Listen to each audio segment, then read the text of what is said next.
In ancient Babylon, lions roared on palace walls, dogs guarded temples, monkeys even came in from distant Yemen and India as exotic pets. But cats are almost invisible. In all the libraries of Babylonian cuneiform texts, there's barely a trace of cats. There's no cat gods. There's no sacred cat burials. There's not even that much cat vocabulary. Because for most of Mesopotamian history, cats simply weren't there. You see, domesticated cats emerged in Egypt, probably as early as 2000 BCE, but they didn't gain cultural prominence even in Egypt until the New Kingdom.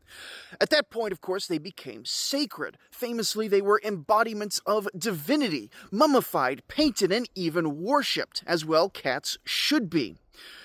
But Egypt seems to have kept them very close during that point. It wasn't until after the Bronze Age collapse, centuries later, that cats began to spread across the Mediterranean and beyond. We know they were in Crete by 900 BC, Greece by 600.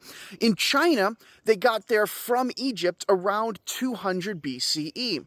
Mesopotamia surely got them sometime in that diffusion, but they never embraced them. And that's because domestication of cats was not, as most people think, based around practicalities. It wasn't originally for hunting pests and hunting mice and things.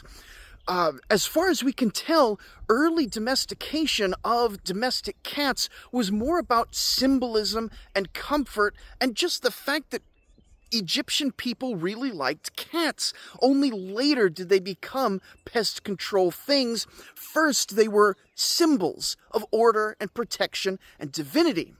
And of course, Mesopotamia didn't need that. They already had plenty of sacred animals. They had lions for kingship and dogs for healing, fish for wisdom.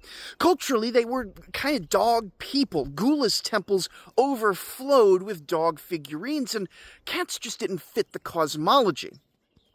Which means that in ancient Babylon, a house cat would have been a real curiosity, kind of rarer than a lion, stranger than a monkey, and the cat age wouldn't come until much later, when the age of gods ended and the age of the internet began. For more about animals, empires, and other ancient oddities, check out the Oldest Stories podcast.